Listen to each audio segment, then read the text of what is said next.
These niggas ain't bigger than me. These niggas ain't Nas, ain't Jigger than me. These niggas ain't M, they ain't 50 to me. You ain't Pun, you ain't Pac, you ain't Biggie to me. These niggas ain't Crips, they ain't 60s to me. These niggas ain't Bloods, they ain't dripping with me. Niggas talking that shit by the new generation, man. Fuck these niggas, I slash your fucking faces. You niggas ain't so shit, not an album or a rock. Pussy nigga putting rings on my old bitch. Dick down the throat ass niggas, old hoe ass niggas. Happy cause you went gold ass niggas. These niggas ain't spitting with me. You ain't sicker than me. Fuck out my section, you ain't sitting with me. This for very important people. It's clear that we not equal. Clear you niggas faggots. I'm the Black Marshall man. Like yin yin yin on a motherfucker. Who needs Hulk Hogan when you got Sting on this motherfucker? Less than 5 albums, kiss the ring on this motherfucker. California throne and I'm the king on this motherfucker. I don't wanna hear it. Weak ass lyrics, crying on the hook, thinking we gon' feel it. Oh, lost ass niggas, voice crack when you talk ass nigga, rolling blunts for the boss ass niggas. I came in with Ye, Jeezy and boss ass niggas. Your freshman cover a whole bunch of soft ass niggas. Tampon lyricists evacuate the premises. Mute BET ciphers cause I don't wanna hear that shit.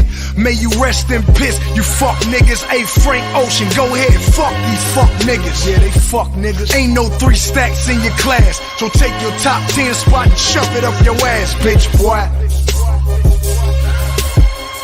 Niggas already fucked your bitch, you bitch, boy. And every time you kiss on that hoe, you suck my dick, you bitch, boy. And when you buy that hoe a bag, that bitch carry my bricks, you bitch, boy.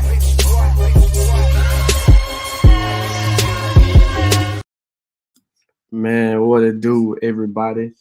ETM Hotel, Rennie, Sean, welcome in peace. My name is Sean. I appreciate everybody tapping in signs with Sean.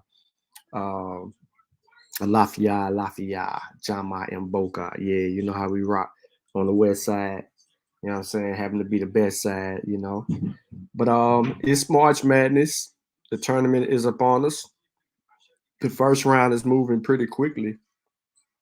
There's already been a couple of upsets today. However, it is what it is. You know, Fordham did a really good job of, I think, setting the pace for the underdog this tournament, because that was more crucial than anything. Then we already had a 1-point game between Maryland and West Virginia. Anyway, we're here today because I was on Garfield's channel. He was replaying, I believe, the debate or a conversation between Jabari and some dude I never heard of before, but his name is Top Cat. And he's a so-called believer of the Aboriginal Indigenous movement. And that is his position that he takes. And pretty much his argument is the whole my mama said and my auntie said. It's not really too much into DNA. And he doesn't really know how to argue, but he tries to slander the Pan-African movement and those affiliated with it. And it's kind of crazy. So we're gonna get started. And what I want to do is I want to actually, from a scientific perspective, I want to approach this conversation differently, right?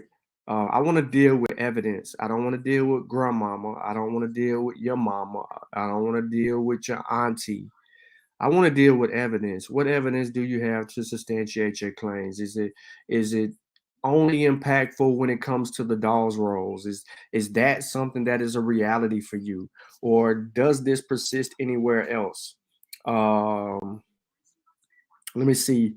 Or is your other evidence is, if it's not the Dawes rolls, right? Which is, you know, y'all don't ever blame, y'all don't ever say, white man does to death too in that conversation, but they don't ever say nothing about how the Dawes rolls came to be and what led to it. So I'm interested into understanding people from that perspective. But if that's all that they have is he say, she say, then that's not substantial. Your cousins, this or that, right? So, you know, I want to get into the Dawes Act and its legacy, because that's That's also important. I'm gonna be here for a while. I'm gonna be talking pretty much, but I also got a couple of videos that I want to show everybody and kind of build on those as well. So if you here to learn, man, this is gonna be it. It's gonna be a great opportunity for you to learn. I'm also gonna be coming from a text. It's called it's called Science, Sovereignty, and the Sacred Text. It's called, now that's the beginning of the book. The rest of the book is called Paleontological Resources and Native American Rights. So it's by Allison M. Ducis in 1996. This is the citation, and I'm going to drop it on people in the chat what I'll be dealing with. All right. Now, I'm going to give the name again because I do understand that a lot of people aren't familiar with work, the research and efforts that the people have put into fully understanding the identity of the people who was here, right? So before Clovis, there were people here before Clovis. You know what I mean? And we know them people ain't no black people. So we're gonna get into that. And I'm gonna do this from the Paleo Indian era to Clovis. From the Clovis era to Christopher Columbus before colonialism, well, the complete history of Indigenous America before colonialism around 1491. So I'm gonna need your patience. If y'all busy working, this will be cool for y'all. If y'all are out doing stuff, this will be cool for y'all. But I'm gonna get to work. So um, let me go ahead and share my screen. Now I kind of led into this in a conversation that we had before, but people weren't paying attention to it when I was actually dealing with the text. And because, let me see, Chrome tab, let me do my Chrome tab the way I need to, because y'all already know this new share option is beast mode for me now since I know how to work it. But I tried to introduce y'all to this before regarding the text. I don't know if you can see the screen if it comes up, but remember the book I put y'all on, Origin, a Genetic History of the Americas. I'm gonna put the book on the screen.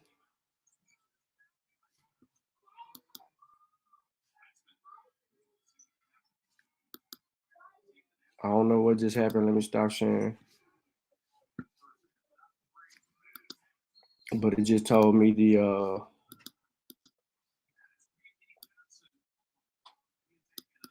something wasn't healthy.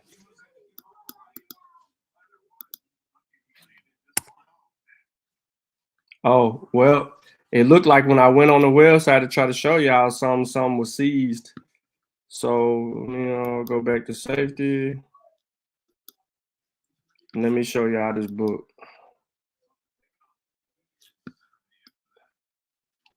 Oh, that's another something. Oh, shoot, I ain't even need it. Share screen, entire screen.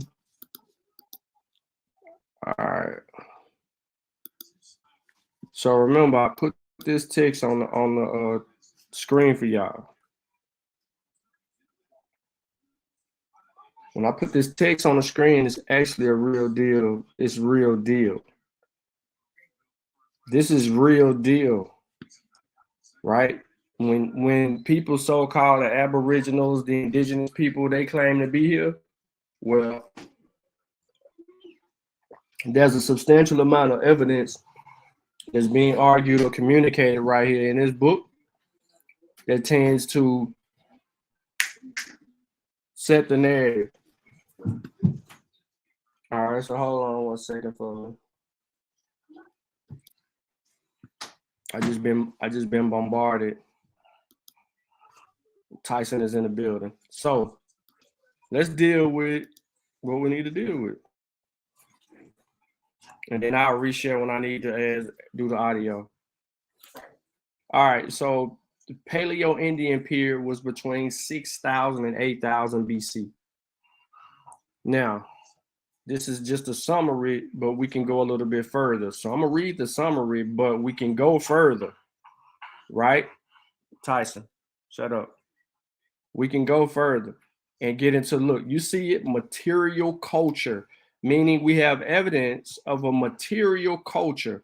We even have evidence of the economics, politics, and religion around these Paleo Americans, right? So we can get into it. There are settlements. Now, the reason that I'm showing you this, because this is Virginia based. I'm gonna say that one more time. This is in Virginia. What we know of Virginia today. Yes, this is also the book that was also in my Wisconsin stuff. Yes. So the Paleo Indian period was between 16,000 and 8,000 BC, came toward the end of the Ice Age, a time when the climate warmed and the largest mammals became extinct. Likely having originally migrated from Asia, the first people in Virginia were hunter-gatherers who left behind lithic or stone tools, often spearheads. At the Cactus Hill Archaeological Site, and I'm gonna take y'all to this site in a minute, in Sussex County. These date back to 16,000 BC, well before the better known Clovis culture.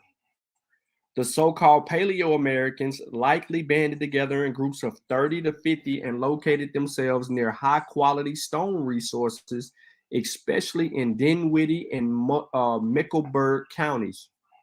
While keeping a base camp, they may have established smaller settlements for more specialized tasks such as tool making and hunting. The bands probably lacked central leadership, moved up often, and traded with one another. Based on the religious practices of the later Virginia Indians, they likely were animists, investing various natural forces with spiritual power. So this is, we in Virginia with it right here. The first source of the Paleo Indian. That ain't it, because I'm gonna move you from Virginia. If you looked at the Wisconsin video, you know that we had Paleo Indians in Wisconsin. If we move away from Wisconsin, I can show you Paleo Indians in North and South Dakota. If I wanted to be an asshole and go further than that, I can show you Paleo Indians in California. My point of what I'm saying is that these people migrated from the Bering Strait. This is evidence of migrational movements. This is evidence of a people coming into and populating North America. But that ain't the only way that people came, because there's an article out there that will argue and say the first peoples to hit the new shores arrived on boat, and they came near Mexico. And they're adding additional evidence for that. So, who are the Paleo Indians? It ain't no Aboriginal, Indigenous, Negro who just started this shit in the 20th century. They're not indigenous to nothing. Siberian, Asian, and Indo-European, or however you want to get them credit for being.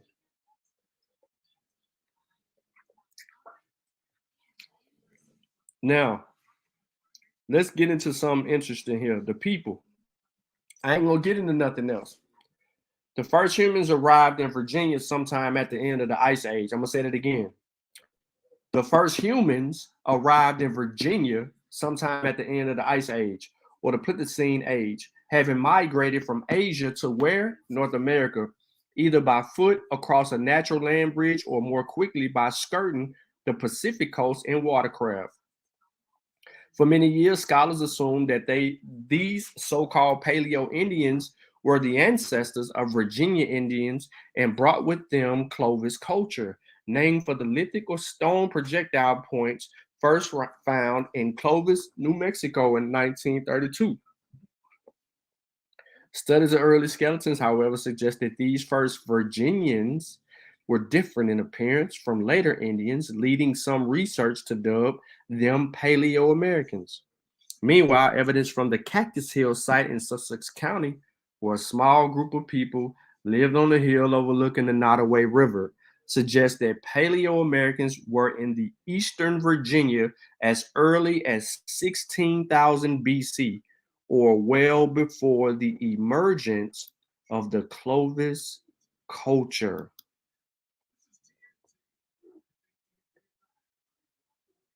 Do I really need to give you the environment? I'm gonna let y'all get into that yourselves. So let me move on and be a little bit more discreet in this I'm still on whole screen, I think. Let me make sure that y'all can see whole screen.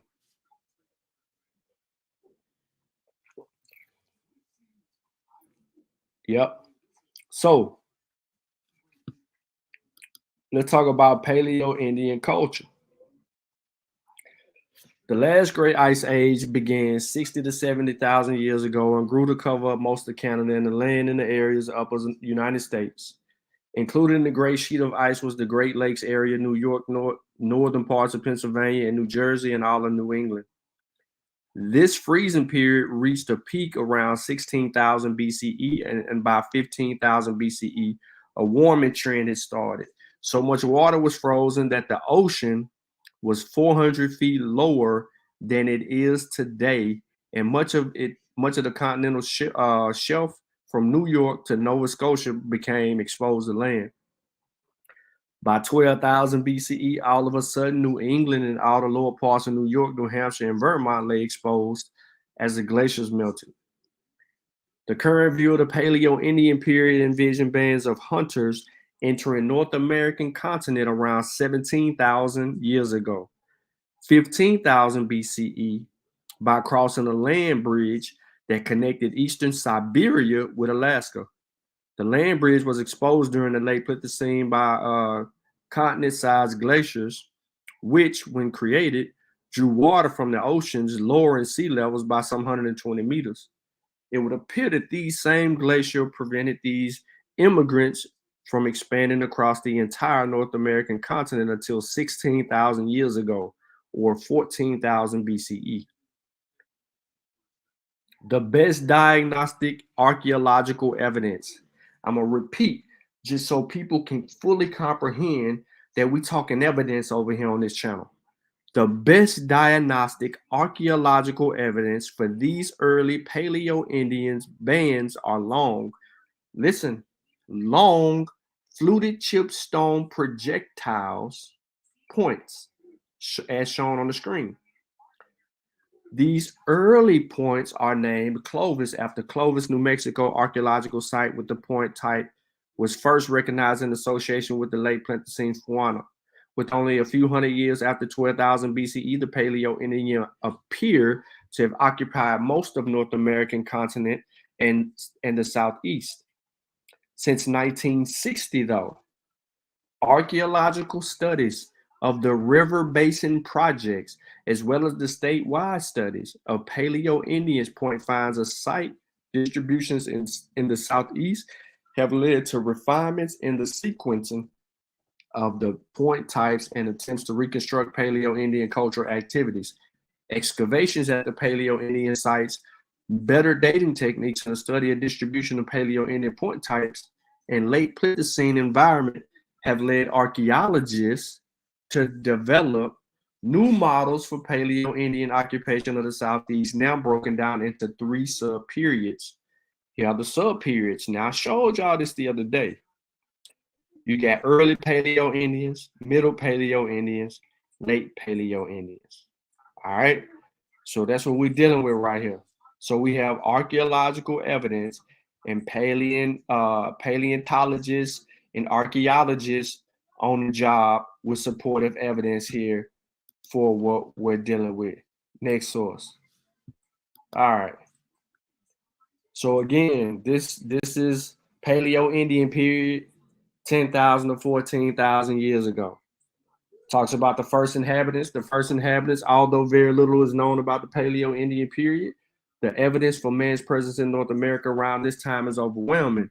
Traces of the old world upper Paleolithic culture from many archaeological sites in the New World indicate that this region was populated during this time by the people whom we are calling Paleo Indians. However, despite careful excavations of numerous sites, archaeologists are still uncertain about the Paleo Indian tradition in everyday life. This is mainly due to the lack of organic artifacts, which cannot withstand the passage of time. They only have a selected few, and they are showing them on the screen, those spear tips and how they utilize them. This is what they know best at that period. Now, flint knapping, a stone tool shaping technique invented by ancestors that existed long ago, plays a major role in the lives of Paleo Indian people. We're talking evidence here. I can't do the talk. I got evidence. Spear points were crafted striking a piece of shirt or flint methodically. Sorry. Each stone point would take a considerable amount of time and effort to complete. One of the earliest examples of such a tool is the Clovis point, a large lance-shaped spear point with a flute, a groove-like flaking scar extended 1/5 to the third of the way up the faces of the blade from the base. The edges on both sides of the base were purposely dulled to prevent the bindings from being cut when the point was being hafted or attached to a foreshaft. These foreshafts were probably set into a socketed wooden spear handle, allowing it to be thrust into an animal and then pulled free, leaving the foreshaft embedded in the animal's flesh. In the later part of the Paleo Indian period in the southeast region, the lance-like prominent, while the bases became increasingly concave, often resulting in the flaring ears. Examples of these points are Quad and Dalton points, which are very similar in shape. Boom. I'm gonna leave it right there. We know why they had this spear shape thing going on. They trying to kill what they're trying to kill. But let's go a little bit further. Boom. Here we go. So mentioned it earlier. I'm gonna give it back to you. In a 2017 article written, most archaeologists think the first Americans arrived by boat. Now they're beginning to prove it. So I'm gonna play this video right here. Hope we don't get no striking while playing the video. I already played the copyright. It's only 3 minutes.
Hold on, y'all. I forgot. I gotta unshare, reshare for y'all to get the audio. My bad. Oops, my bad.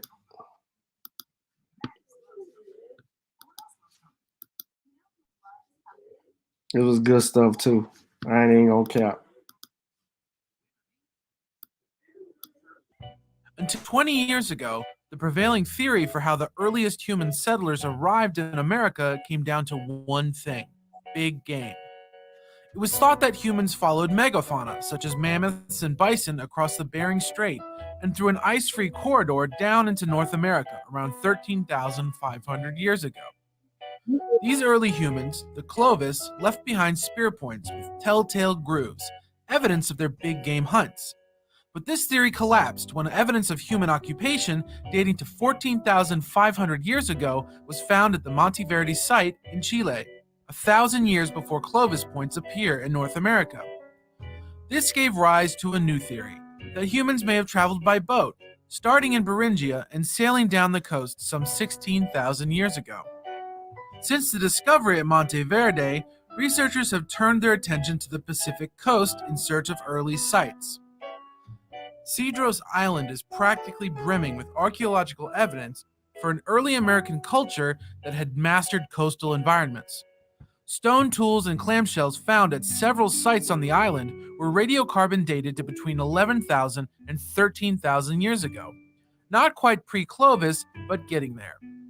In the hunt for evidence of these early settlers, researchers have been searching not only on land, but also under the sea.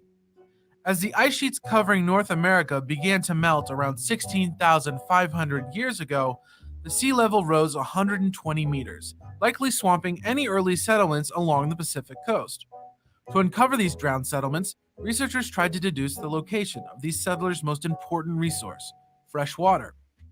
They started mapping the ocean floor off the coasts of Oregon and California in search of evidence of ancient riverbanks and estuaries. By taking core samples of the ocean floor where these riverbanks lie, researchers hope to understand these lost environments and perhaps even eventually find evidence of early human occupation. As the glaciers melted and sea levels rose, parts of the coasts of British Columbia and southwestern Alaska rose as well, no longer bearing the weight of the massive sheets of ice. The consequences of this geological quirk can be found on Calvert Island, where the sea level rise was as little as 2 meters, leaving easily accessible evidence of coastal settlements. Here, researchers found 29 footprints preserved in clay, buried underneath a half a meter of soil. A piece of wood embedded in one of the footprints allowed them to date the footprints to just over 13,000 years ago. More evidence has been found on nearby coastal islands: 12,700-year-old spear points left over from a bear hunt, and 14,000-year-old stone tools left next to a hearth.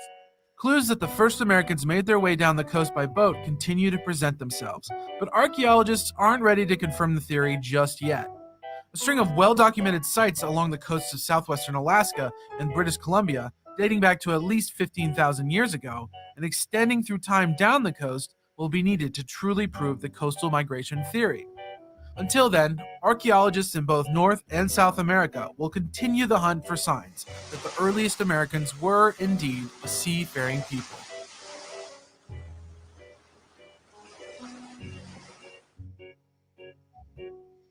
All right, so that's the science joint, but they also put the article out to bag themselves up, of course.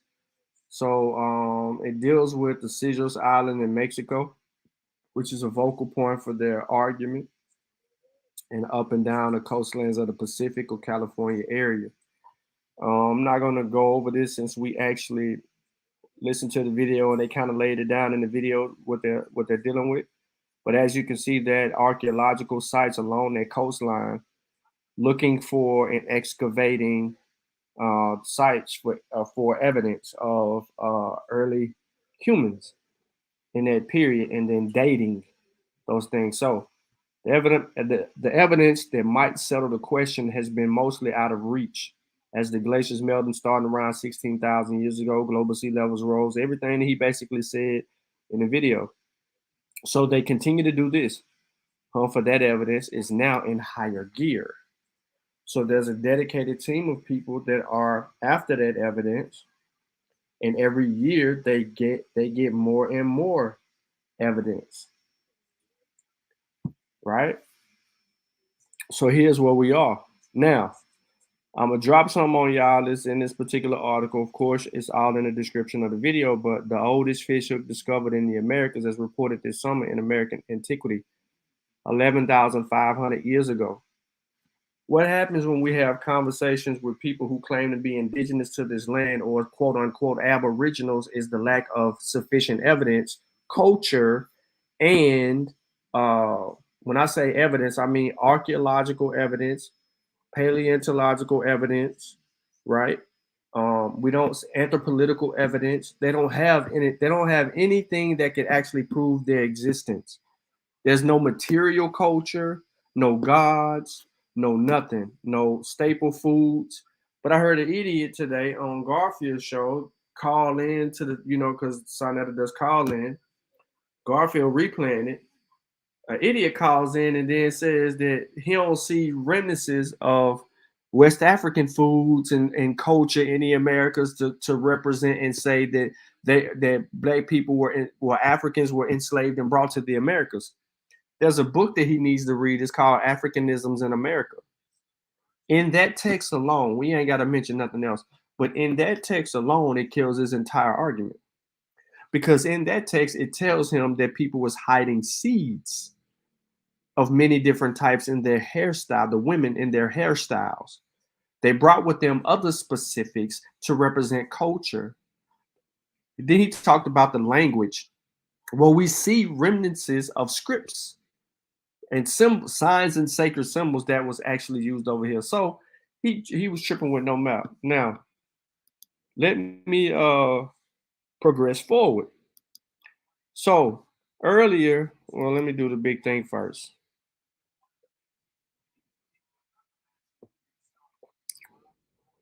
Yeah, because I want to, and then I'll come to what I need to come to. So I'm gonna do the big thing first. And I ain't gonna be talking, I'm gonna let this talk. So this is the article. Clovis debunked. America's first settlers did not take the ice in the ice-free corridor. So we just talked about that from the science article. The science article was 2017. This is a more recent article, so I wanted to bring out a speed 2020 source, and in 2023 we should have some more information coming.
Wow.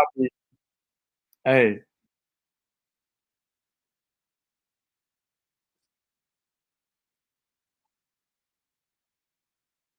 techniques, including man, radiocarbon and hold on. cosmogenic exposure dating. One article published in 2016 by Cambridge University Press aggregated radiocarbon. Clovis debunked. America's first settlers did not take the ice-free corridor. Y'all can hear it now. In the 1930s, archaeologists discovered Clovis culture spear points on the Great Plains. These hunting tools were found next to the remains of mastodons, mammoths, and several extinct species of bison. The points were dated to around 11,000 years, making them the oldest fossil evidence for settlement in North America ever discovered at that time. It was an exciting discovery, one that refreshed debate on the migration patterns of early humans. The question of when and how ancient humans arrived in the Americas is one of the biggest, most enduring mysteries of early human migration, all for the simple reason that North and South America separated from the other continents more than 80 million years ago. In the 16th century, a Spanish Jesuit scholar by the name of Fray José de Acosta theorized that the ancestors of today's Native Americans crossed over from Asia on dry land that had since become submerged.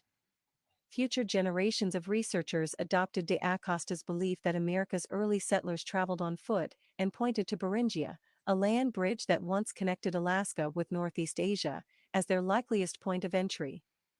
This otherwise convincing story had one major plot hole. For much of the late Pleistocene epoch, Western Canada was covered by the Laurentide and Cordilleran ice sheets, which would have blocked access to the Great Plains.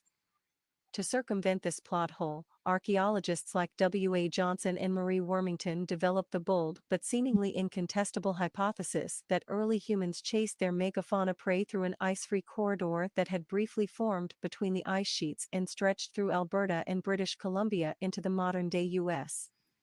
This, the academic community concurred, was the most probable explanation for the Clovis culture spear points. The Clovis first hypothesis, as this idea is sometimes referred to, has long dominated discussion on early human migration into the Americas. Although many new research projects, from advances in our understanding of glaciology and plate tectonics to recent discoveries of even older fossils in parts of Central and South America, called this hypothesis into question, it has never been successfully debunked. That is, until now. Putting a hypothesis to rest.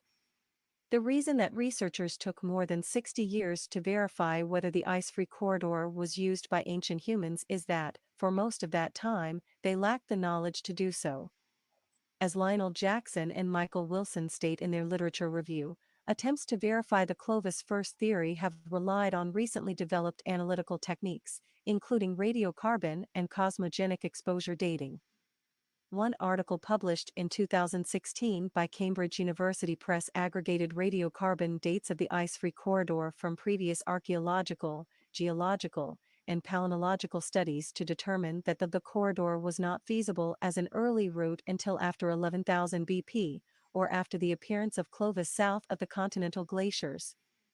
This article confirmed widespread suspicion that the corridor was too inhospitable for early humans to have traversed. Another study, published by the Proceedings of the National Academy of Sciences last March, provided even more convincing evidence that the Clovis first hypothesis was incorrect.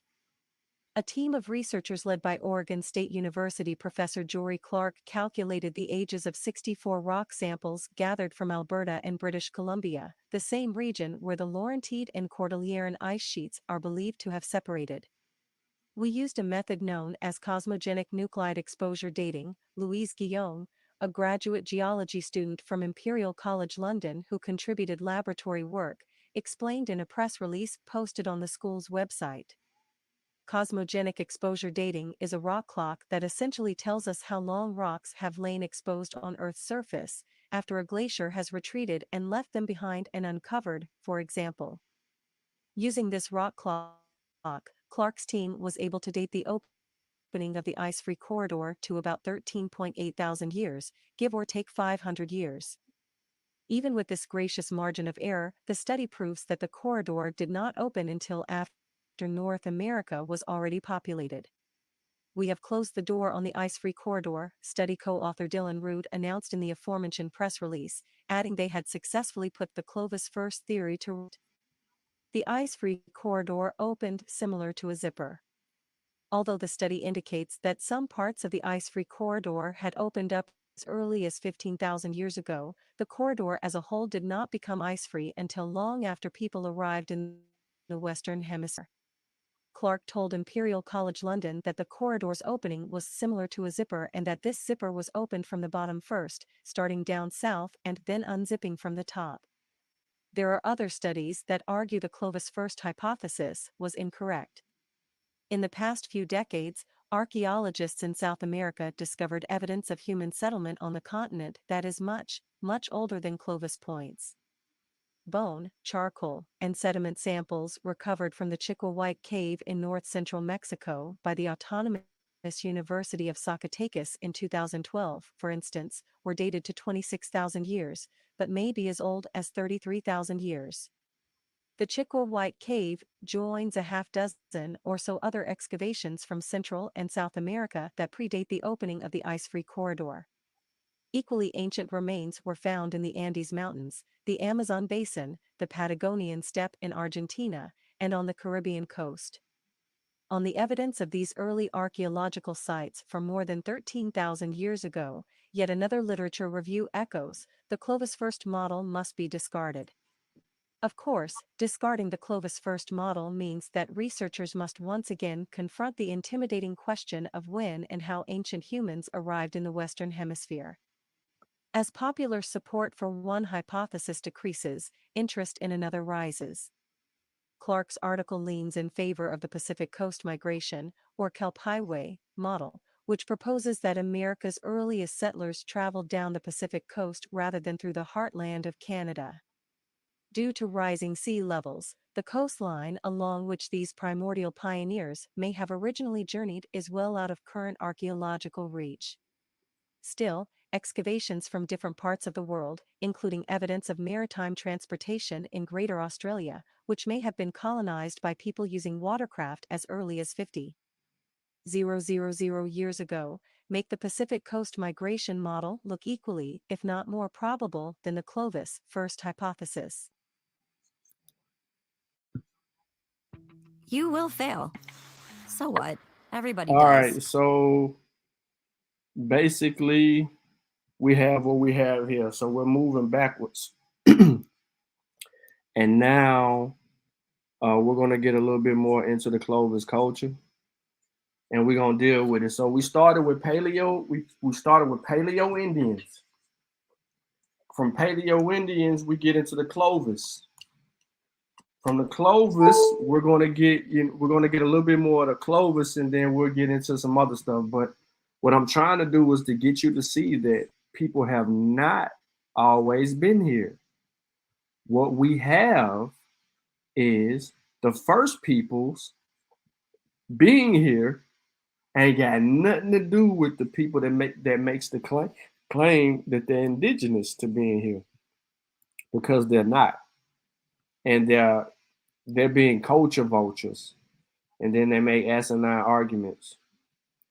13,000 years ago, the Americas were a much different place. Tusk-bearing Goliaths and ferocious beasts roamed the land. This cold world was ruled by tooth and claw. However, a new predator armed with stick and stone appeared. It would adapt to the many challenges of the new world and create new, deadly technology. Their ingenuity would allow them to spread rapidly and conquer the lands. But their time was short-lived. Their world was changing, and the golden age of the Clovis would end as quickly as it began.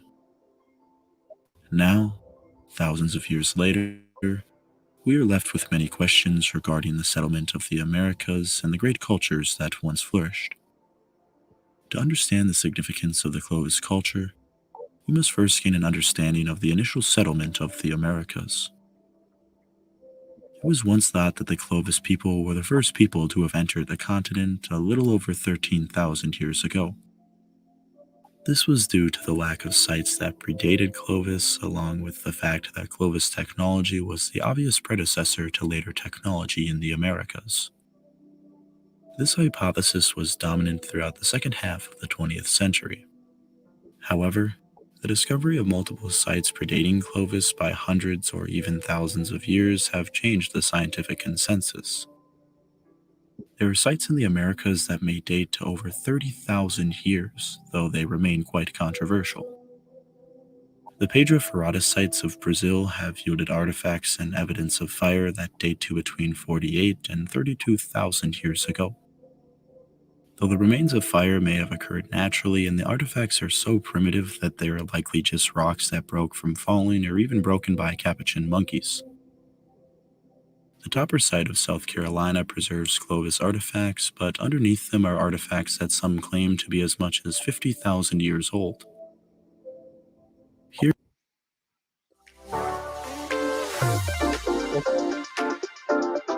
Looking at the chat. Here, artifacts are once again extremely primitive, and most believe they are not artifacts at all, just naturally occurring rocks.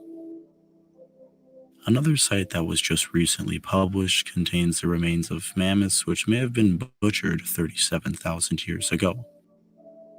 However, once again, the remains are uncompelling and the bone may have just been broken by natural processes. The oldest compelling evidence of humans in the Americas would be the footprints preserved at White Sands National Park in New Mexico. Here there are human footprints dating to between 21 and 23,000 years ago. This date is not surprising considering we have discovered a number of pre-Clovis sites dating between 15 to 20,000 years ago. It remains unknown how long humans have been in the Americas. Though there are earlier, highly controversial sites, the evidence is quite poor. Genetics of modern Native Americans tells us quite clearly that their ancestors diverged from the Inuit around 17,000 years ago. Listen very closely. Listen to what he says very closely. As the supporting evidence I've shown in the Paleo Indian substantiates what he says right here. Though there are earlier, highly controversial sites, the evidence is quite poor. Genetics of modern Native Americans tells us quite clearly that their ancestors diverged from the Inuit around 17,000 years ago. The ancestors emerged somewhere in between 17,000 years ago. That's the paleo, that's in the Paleo Indian. Come on, man.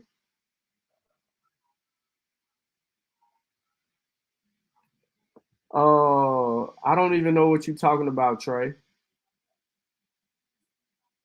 I don't know what you're talking about. I have no idea what you mean by your question you asking in the chat, brother. At all. I don't even know what you're talking about.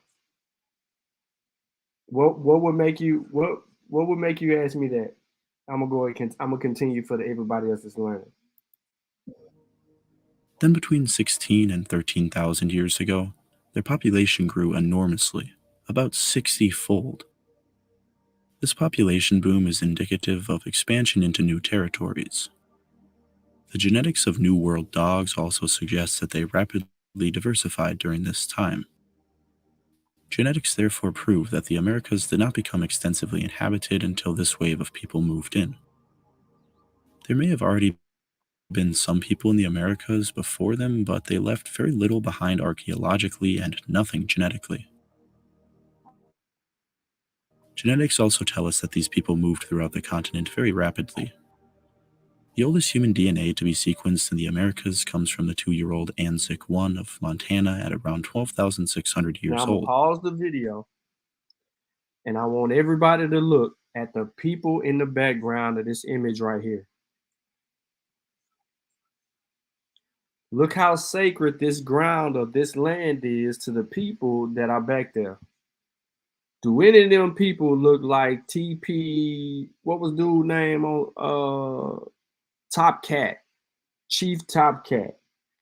Any of these people. Now, mind you, none of these people that are at this site where they extract DNA from a 2-year-old look anything like these so-called black Aboriginal indigenous people. But these people, their DNA tells a story. They have no problem with DNA. The only people that have a problem with DNA are people that are 2016 and above Aboriginal, indigenous black people in America. They are the prototypical, right? Prototypical, typical, as Khalil says, scam gods.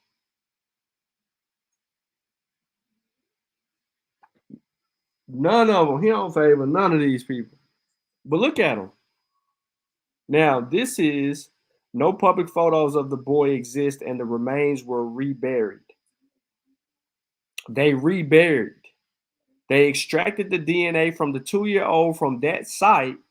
They gave the people that's in the background of the photo the remains, and they did a sacred burial on behalf of the 2-year-old.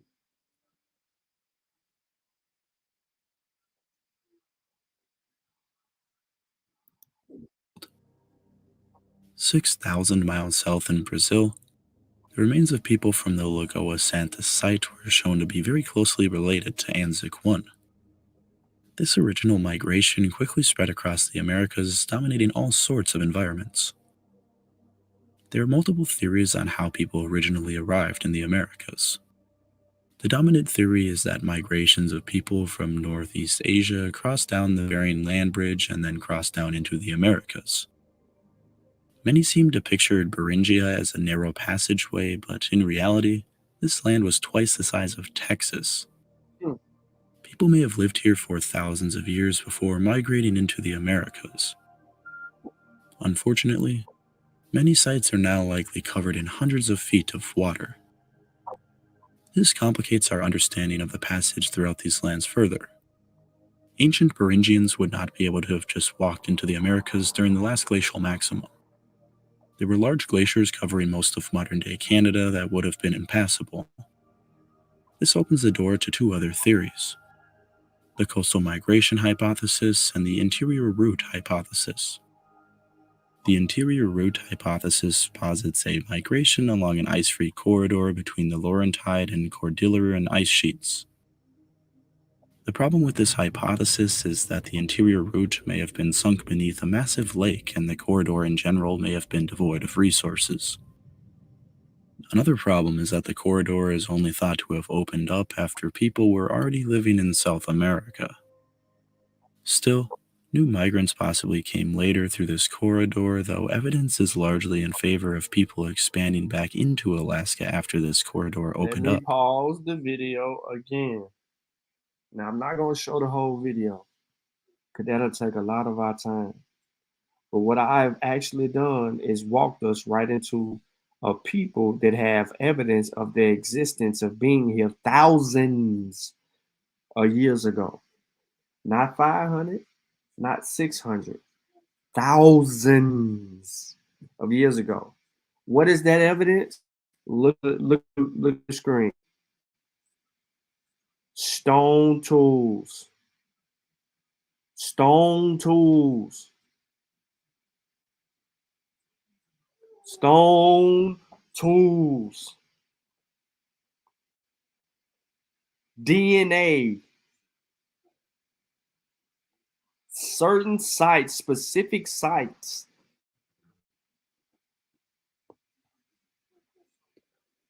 I showed you Paleo Indian from the Virginias. And I told you that I can get them all the way over to Cali. But now we're in the Clovis period. I'm going to play a little bit more because there's an interesting take that comes up in the next couple of minutes, and I want you to hear that. And then if in any of your free time you want to see this whole video, if you're that interested in in this video, man, you can catch the replay. There's another one that I want to get into though. The coastal migration hypothesis, on the other hand, has been gaining traction recently. The coast may have been relatively free of ice and able to be walked along, or watercraft may have been used. Watercraft is certainly possible from this time period, and later Paleo-Indians are known to have possessed this technology. The coast could have been crossed multiple times throughout the last glacial maximum, which could explain how humans got into the Americas over 20,000 years ago. It would also explain how the first significant wave of people in the Americas was able to spread to South America so quickly. These people traveling along the coast could camp, some moved inland, while others continued south. One can only imagine the sights these people saw along their way. All the beauty of the Americas without obstruction. They witnessed new and unfamiliar beasts of legendary size and power. And despite encountering some of the most fearsome animals since the extinction of the non-avian dinosaurs, they thrived. Genetics directly tell us that these people increased their population exponentially in the land of opportunity. The coastal migration theory is currently the best explanation for the peopling of the Americas. Over the last decade, stacking evidence continues to support it. There are other ideas such as the Solutrean hypothesis, which posits that humans from Western Europe migrated over Atlantic ice to reach the Americas. What do you want? Want a job that I don't hate. Evidence, evidence, evidence. However, genetic and linguistic evidence strongly suggests Native Americans are purely the descendants of Northeast Asians. DNA from the Anzac Boy have confirmed that the Clovis people and Paleo-Indians in general descend from Northeast Asia.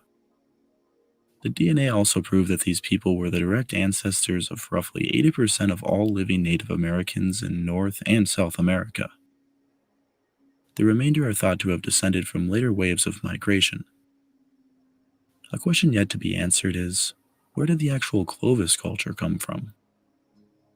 The first people to enter the Americas were likely not making fluted points or other recognizably Clovis material culture. This is likely because it is not thought that the Clovis culture formed until around 13,500 years ago. The Clovis culture appeared rather abruptly throughout much of North America. This made sense under the Clovis first model, but with the discovery of pre-Clovis sites, their origin has become more enigmatic. A Clovis site typically needs to have a Clovis point present to be confidently considered Clovis, though their technology can be identified in other ways. We will talk about this technology later, but it is important to note that this technology seems to have developed within the North American continent. Clovis sites are primarily known from the Great Plains and the East Coast.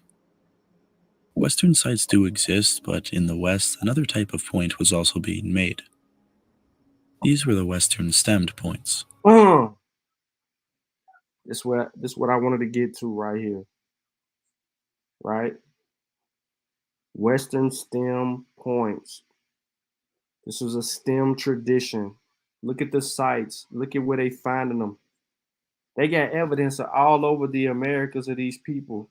So if you are Aboriginal, Indigenous, Native American person, and that's what you're claiming,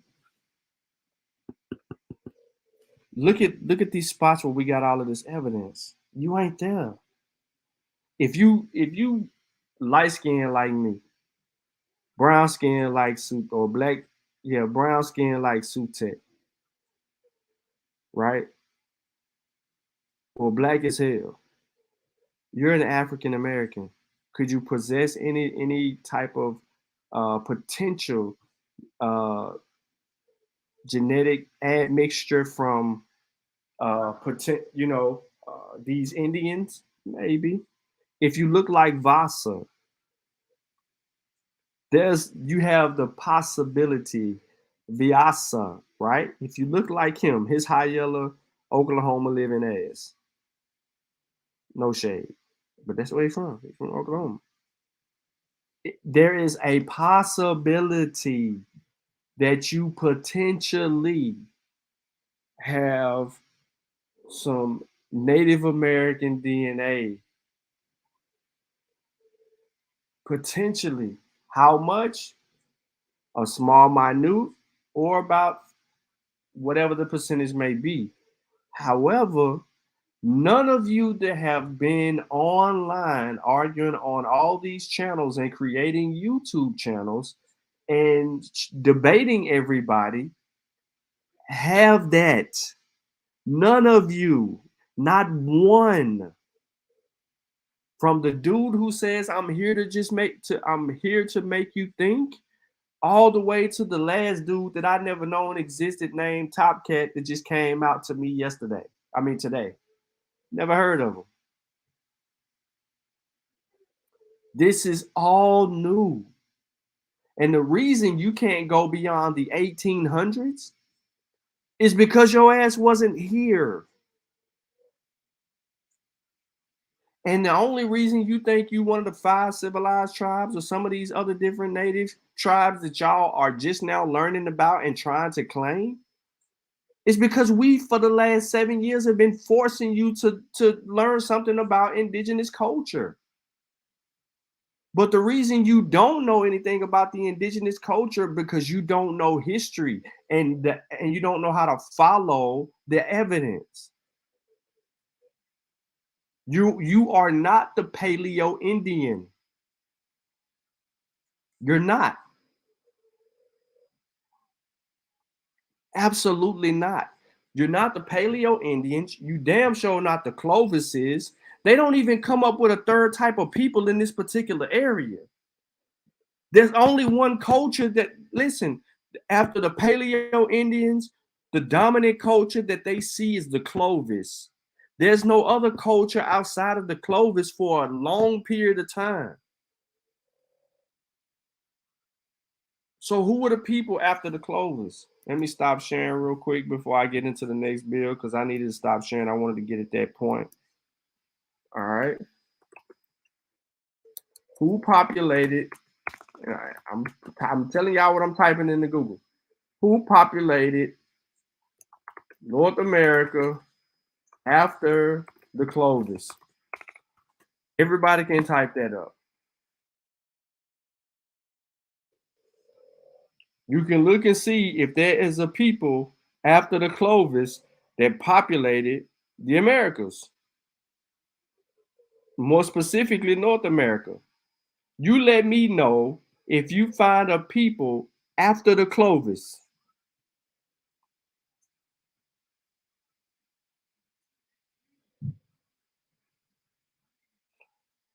You let me know if you find evidence of a people after the Clovis. You're not going to find nobody after the Clovis. So here's what I'm trying to tell y'all.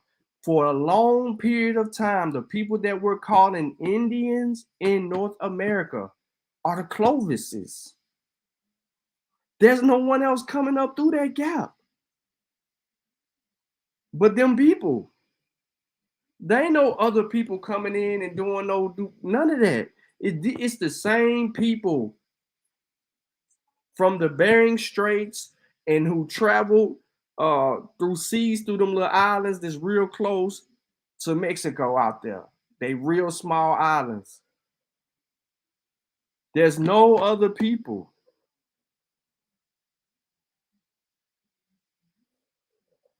So where is your culture showing up and mingling, or synchronizing with the Clovis culture? There's no other. Their name begins to change. So you mean to tell me that we got evidence of the let's see. How long the Clovis been in? Let's see. Look. It existed roughly through 13,400 to 12,700 years ago. Near the end of the last glacial period is characterized by the main factor, the Clovis points. That's what they're saying. But if we go back to the child that they sequenced the DNA, 2-year-old boy.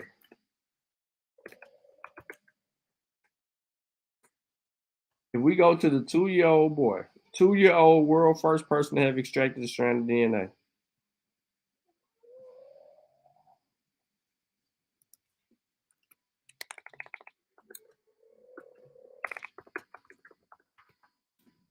we go back.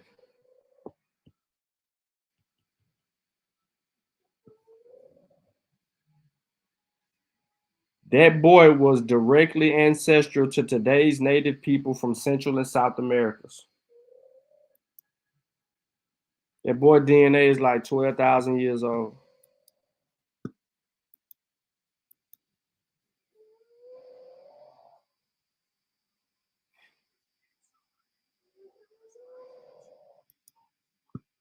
There you go, on the screen.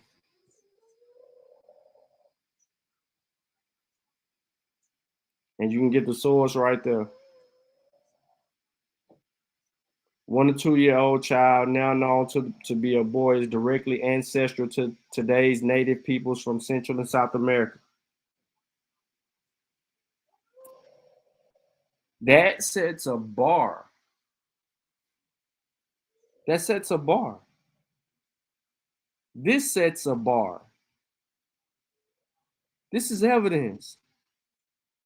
None of them people that's online arguing with Jabari on Sinetta and all these other channels, they can't even make these type of rock. They can't shave a rock down to make it a point and create a spill. They can't do none of that. So they need to stop capping. Now let's get a little bit into this last little bill, and then I'm gonna come back because I don't know who got some questions, comments, or concerns, or whoever want to argue. But we can get into all of that in just a minute. Because I got one more source after this, and I'm opening the panel.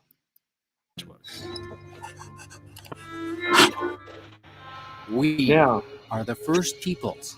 Look, hold on. Now, listen to me. I ain't playing all this video. It's 3 hours. I ain't got that kind of time. I don't.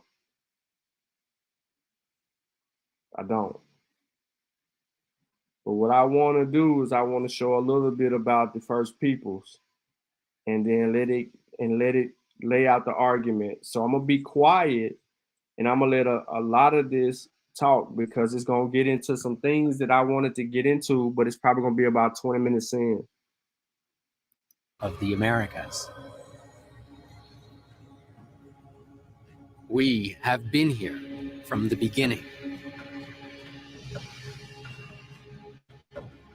Our ancestors navigated by the wind and stars, crossing vast oceans and mountain ranges, searching for new lands. Over thousands of years, our ancestors became astronomers and architects, philosophers and scientists, artists and inventors. We created distinct societies and built vast trade systems that covered 2 continents. In 1492, our world was changed forever, but we did not disappear. Today, the languages and teachings of our ancestors remain. And these are the untold stories of the Americas before Columbus.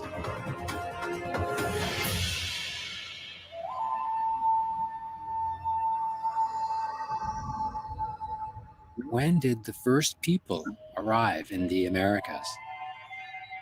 Indigenous creation stories tell how our ancestors emerged as humans from the earth, the water, the sky, and the land below. Some people believe that we walked into the Americas on foot across an ancient land bridge that once connected Asia and North America. Others say we paddled here in ocean-going canoes along the Pacific coastline. There's one thing that all of these views of arrival have in common. They all begin with a journey. By 1491, tens of millions of indigenous people were living in every part of the Americas, from the high Arctic to the southern tip of South America. There were countless indigenous nations, each with their own distinct language and ways of life. But this didn't happen overnight. It took thousands of years to build this diverse world from a very small founding population. Since 1492, we've shared our traditional territory with people from every part of the world. Today, we continue our search for the origins of our ancestors and the roots of our cultural identity as Indigenous people.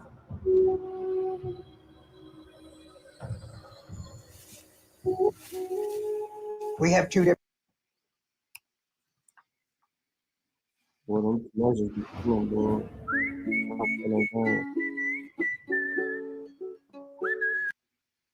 different kinds of dates. We have the archaeological date that says probably somewhere between 18 to 20,000 years ago, the first non-native born human came into this hemisphere. In terms of indigenous perspectives, we've always been here. Philosophically, we've never been. Now, real quick, this guy on the screen that's talking right now, his ass ain't no damn always been here. He's still in the people's culture. I'm just gonna keep it a buck. He's one of those $5 Indians. Him right here. Because he benefits from it because he was able to claim it and manipulate the system to say such and such. He don't even look admixed right.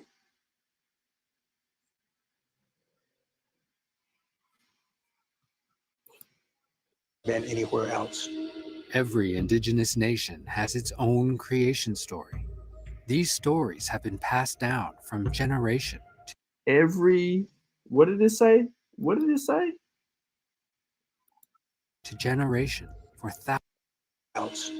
Every Indigenous nation has its own creation story. Every Indigenous nation has its own creation story.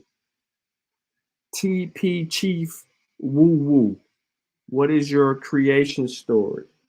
Because every people, right? Everybody got one. Except for the new Abo Indigenous black man in America.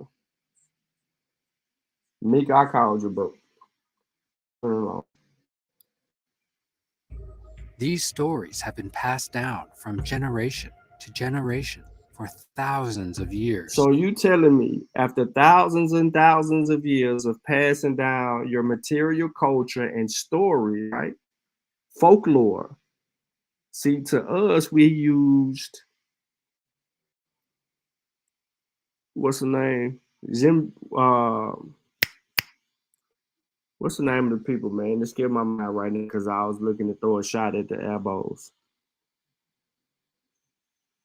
But I probably can type it in chat. But griots. We use griots. They passed along history. They might have, you know what I'm saying, finessed it a little bit. Might have been capping a little bit, put an extra sauce on it a little bit. However, the griots told stories of old. Spoke highly in some instances, covered up some stuff in others, and all of that. But there were griots. The presence of griots is known to us. There's nothing that you got going on that matters to us at all. Because you can't tell us nothing. You can't keep saying my grandmama said. Because if your grandmama said, or your auntie said, or your mama said, or your great grandmama said, no matter on what side of the family, where is this creation story on how you came to be? It's passed down. It ain't going nowhere. It was being passed down before white people came to the Americas. That's a fact.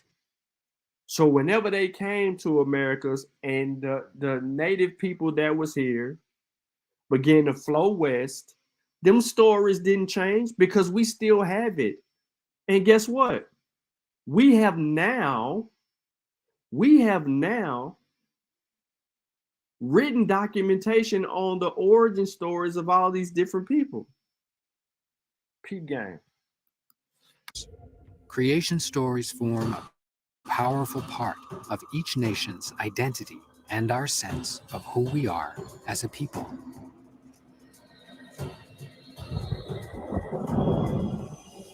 In the beginning, There was a great flood.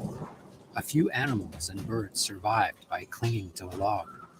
Among them was the tiny muskrat. The creatures decided they needed to find land, but the world was covered in water. One by one, they took turns diving deep into the water, looking for some dirt to bring back to the surface. But each animal came back empty-handed. Finally, the tiny muskrat dove under the water. When he came back, he had a paw full of earth. He placed it on the back of a turtle shell. This is how North America became known as Turtle Island. Oh, In the beginning, oh, oh, oh, oh. So you mean to tell me that Turtle Island ain't where they say Turtle Island is? The Aboriginals? The Aboriginals say they come from Turtle Island. This ain't no Turtle Island. The Turtle Island they talking about, they can't even describe where it's at. They talking about some South Carolina area somewhere around there. They don't even show us Turtle Island. But listen, this is the Mayans' creation story, ladies and gentlemen. So the people that claim Turtle Island, are they saying that they're of Mayan descent? Let's continue. there was only the sea and sky. The gods created the earth and populated it with animals and birds. But the animals couldn't worship them, so they decided to make humans. The first humans were made from mud, but they fell apart too easily. Then the gods made humans from wood, but they had nothing in their minds, so they destroyed them in a flood. Finally, the gods made humans out of maize dough. They had intelligence and knowledge and could worship the gods, so they Let me became... stop. This is the Mayans' creation story. If the Abos who claim to be from Turtle Island, why are they not telling us this story? Why are they not telling us how they were created? The gods created them from clay. This is their story. This is why I say Aboriginal Indigenous of the 2016s is pseudo as hell.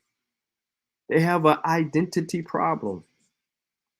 And until you actually weigh all the evidence and put it together, you're going to end up with these little fake arguments, circular arguments. And they just try to disregard all the evidence. But not no more. the first people. History Hit is like Netflix, just for history fans.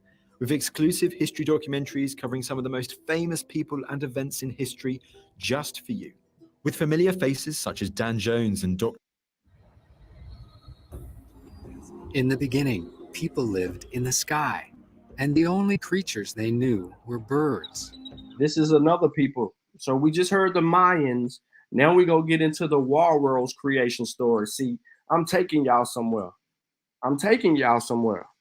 We know what we know now. They cannot lie. No more. And no point intended, Moors. Y'all need to stop lying too. But y'all can't lie no more.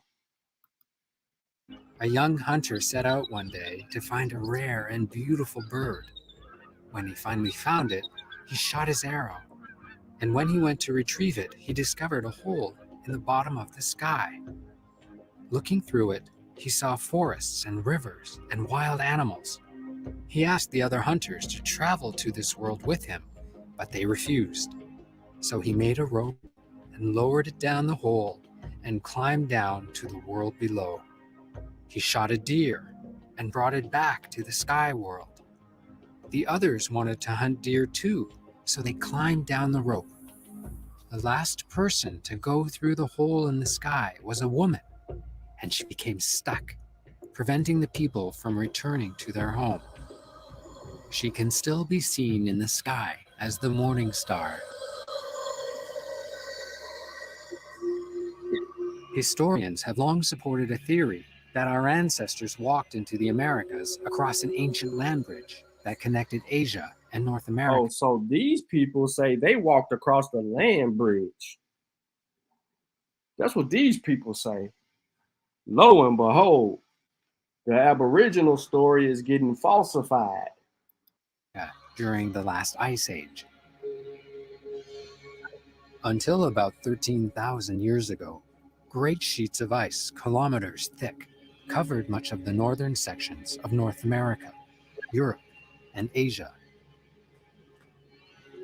But there were some ice-free regions in the northern hemisphere where people lived. One of these regions was known as Beringia. This 1,000-kilometer expanse of land connecting the two continents emerged when glaciers locked up vast quantities of water, causing sea levels to fall more than 100 meters. You see evidence that people came across a land bridge. You see evidence that a land bridge did exist in the past.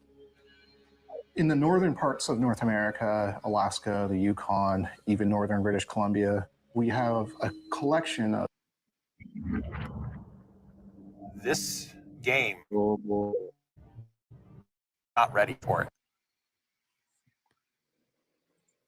it. Of some of the most ancient sites across the continent.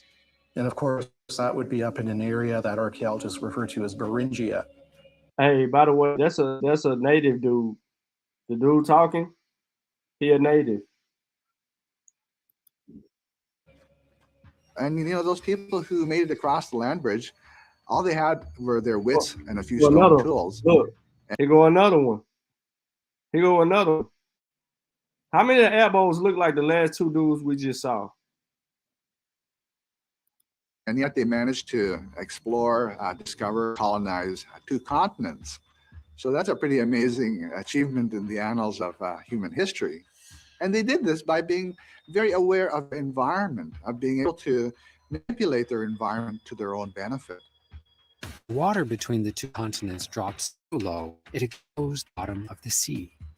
This arid, prairie-like landscape remained ice-free, and the abundant birds and mammals provided people with food and materials for clothing and shelter. But Beringia was a temporary landscape. Around 20,000 years ago, the world's climate began to warm, and the glaciers started melting. By 15,000 years ago, the rising sea levels had covered up the Beringia land bridge, and people living there either had to return to Siberia or stay in North America.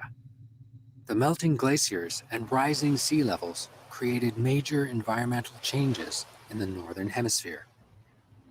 The land between the two North American ice sheets widened about 12,000 years ago, offering an ice-free corridor for people to travel through.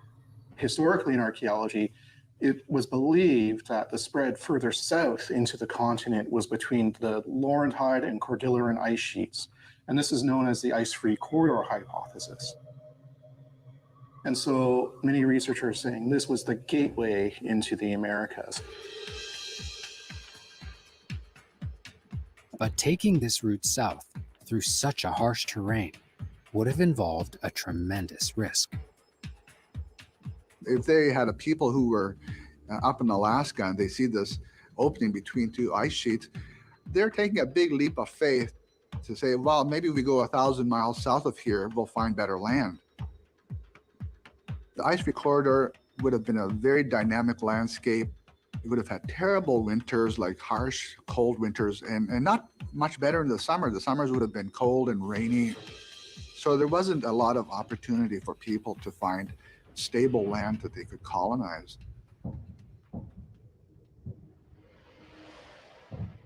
The end of the last ice age set the stage for the movement of people overland into North America.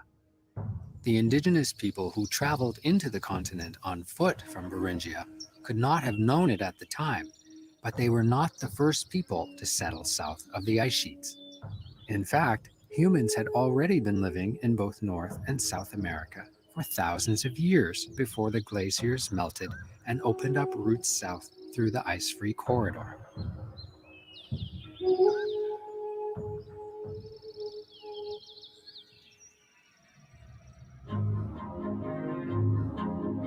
I want y'all to think about it. If a people was here and you don't look nothing distinctly like the people that were here, how did you come to be?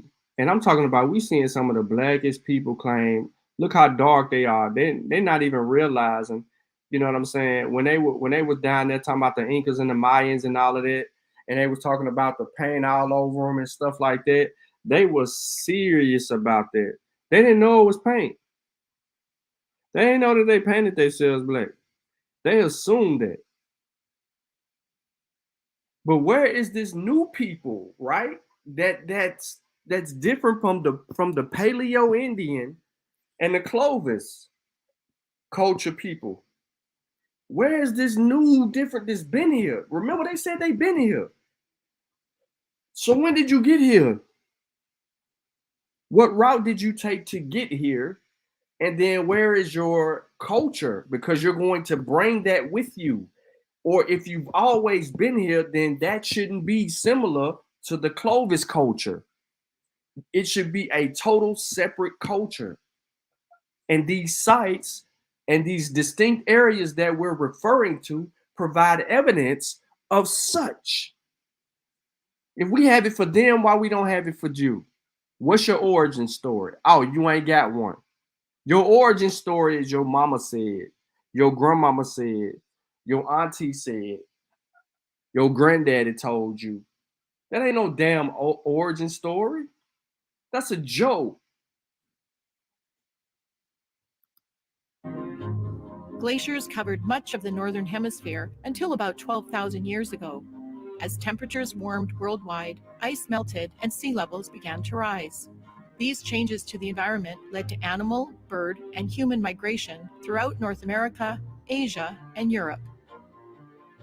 Tens of thousands of years ago, the climates in parts of the Asian subcontinent was much wetter than it is today. In India, the Thar Desert was once a vast, fertile grassland. Hunters following the herds eventually settled permanently in the region.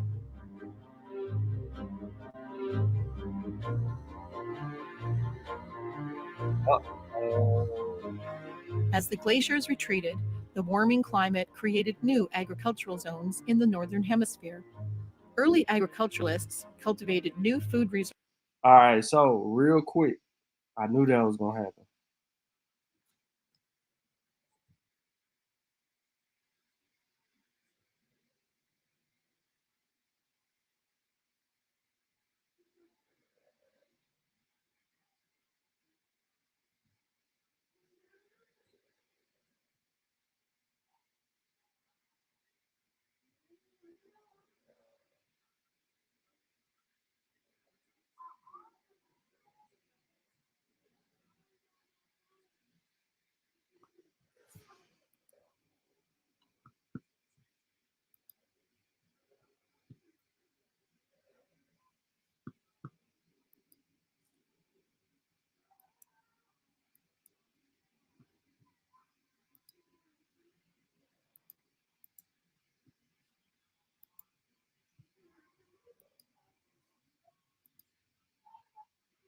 Nah, they didn't stop it.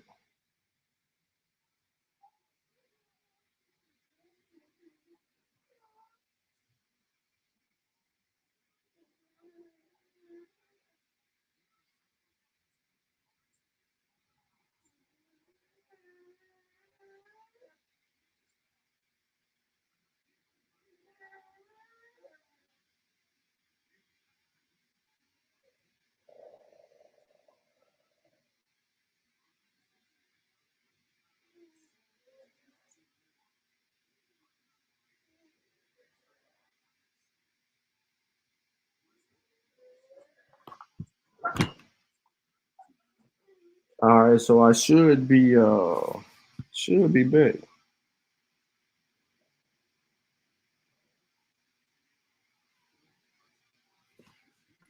I should be back. Let me see what they said. Due to copyright match, your stream was interrupted. Streams are interrupted when copyright content is detected. After copyright material is no longer being streamed, streams are automatically re-enabled.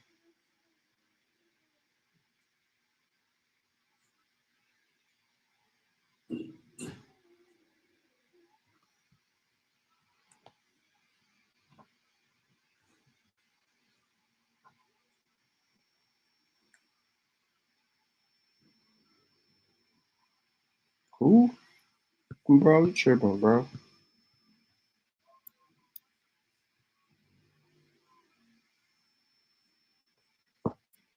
Man. Let me stop my stream.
I have no strikes.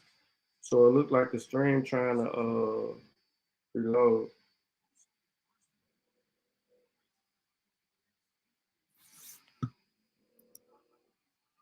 Let me see what happened.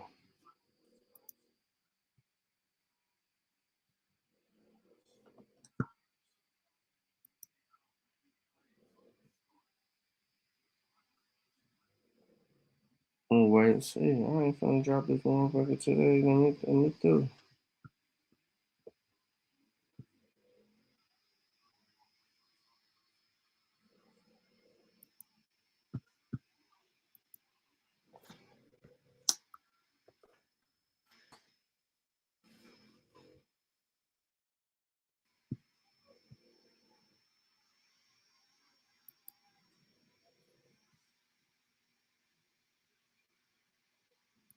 Come on, still refreshing.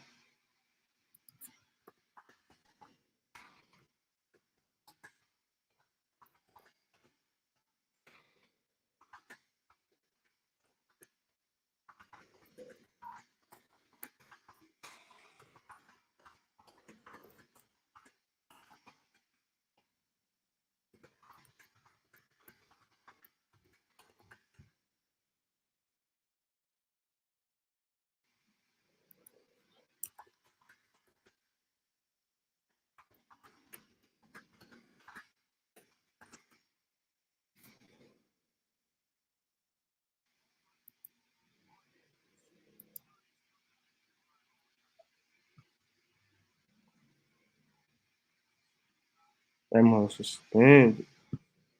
Got it.